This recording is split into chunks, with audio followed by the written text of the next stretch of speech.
mtu mwenye roho wa Mungu ndani yake atembei katika uwezo wala nguvu, bali anatembea katika viwango vya uungu ndani yake. Hujifunua kwa namna ya upepo, hujifunua kwa namna ya moto, hujifunua kwa namna ya maji, lakini haimaanishi yeye ni maji, haimaanishi yeye ni moto, haimaanishi yeye ni upepo. Yeye ni zaidi ya upepo, ni zaidi ya moto, ni zaidi ya maji. Bwana Yesu asifiwe. Kwa nini bado roho wa Mungu anaonekana kuwa ni wa kipekee sana? Yaani ni wa kipekee sana kiasi cha kwamba hata kumuelezea inabidi yeye ajielezee. Bwana Yesu asifiwe. Yaani hakuna hekima ya kibinadamu inaweza kumuelezea roho wa Mungu, bali hekima ya kimungu ndio inaweza kumuelezea Mungu mwenyewe.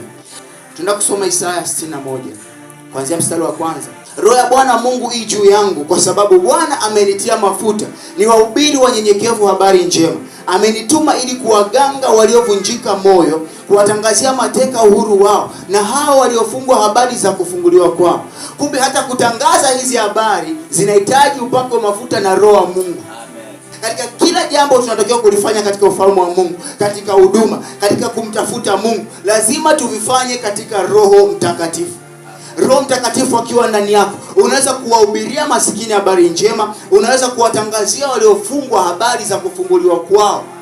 Lakini pasipo roho wa Mungu hakuna jambo unaweza kulifanya. Kuna mwamba mmoja Petro, Yesu akiwa hai kabla hajafa, alimkana mara 3. Tunamwona Petro ambaye alimkana Yesu mara 3. Leo haogopi. Anakuja anasimama mbele ya watu zaidi ya taifa moja kusema habari za yule mtu ambaye alimkana akiwa hai.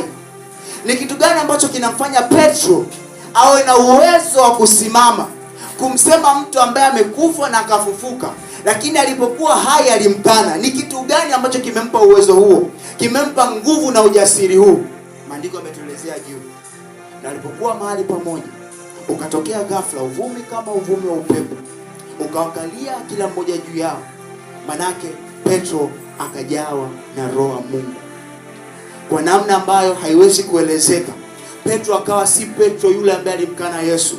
Petro akawa si Petro yule aliyekuwa akivua samaki. Hapa tunaona Petro amekuwa Petro ambaye Bwana alisema nitakufanya uwe mvuvi wa watu. Kama Bwana aliwafungulia akili wapate kuelewa na maandiko, tunaanza kuona matokeo ya Petro kuanza kuelewa maandiko. Maandiko yanasema, bali msilewe kwa mvinyo mpya, bali mzidi kujazwa Roho Mtakatifu. Safari hii hatuwezi pasipo roho wa Mungu. Hakuna jambo tunaloliweza pasipo roho wa Mungu. Hakuna kitu tutatenda pasipo roho wa Mungu.